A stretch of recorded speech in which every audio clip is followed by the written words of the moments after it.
Hello, my name is John Clay. You're watching Clark Kent's Rock and Roll Review. My job today is to basically tell you what I thought about Season 1, Episode 1 of The Punisher, a new Netflix TV show, which dominates my mind at the moment because it was quite interesting. We'll start off with the beginning. I think that the first time we see Frank is when he has a guitar and he's playing it and he's not quite able to play it in the way that he's satisfied with because he's normally using it to bond with his daughter. So he's having flashbacks of her playing it with him. He's an incomplete man, and I think that's quite a central theme to the show, in that you have lots of characters trying to become part of something, whether it be the special agent character.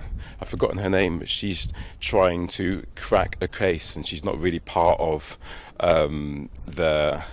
the main body of detectives that are able to get things done.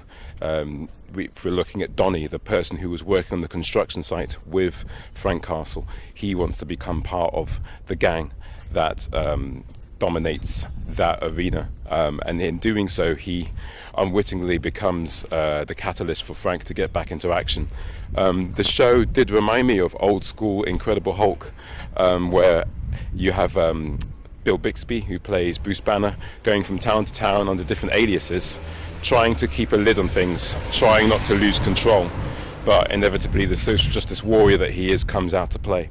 It might have been an obvious tactic to give Frank a book that would allude to his mindset, but it was good that he had a copy of Moby Dick that he was reading, because in that story, you may or may know it, Captain Ahab needs to be on a mission. He needs to be fighting or trying to find that whale, hunting Moby Dick. It gives him a purpose, gives him who he is.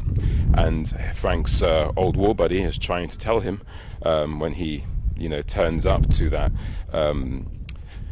veterans circle where they can talk about how they feel and stuff. He tries to tell Frank that, look, you've got to figure out who you are. You can't get your answers from books. But I think the audience definitely got her answer. Flag posted there.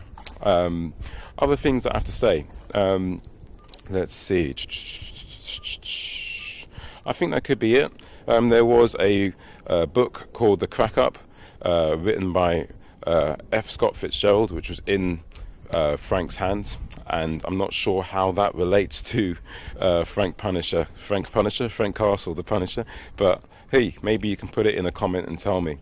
It was nice to see the Daredevil lighting at the end of the show, where you have a little crack of yellow lights coming in on where the mafioso type gang is like hanging out, about to go and squeeze Donnie for information. So yeah, it was nice to see that again. Yeah, and a microchip at the end suggesting that, hey, he's happy to see Frank Castle back out there. From what I've seen of little bits and pieces on the web, Micro is going to become part of Frank's life because he wants to get revenge for his family, and Frank is a weapon in which he can use to actually action that reality. If there's anything that I've noticed about the show which was beyond all these different notes that I thought was interesting to say, that hasn't actually been said yet, I can't think of anything now, because it was damn good. So hey, check out the links on the screen for other stuff on the channel, and be prepared for another episode of me talking about The Punisher very, very shortly.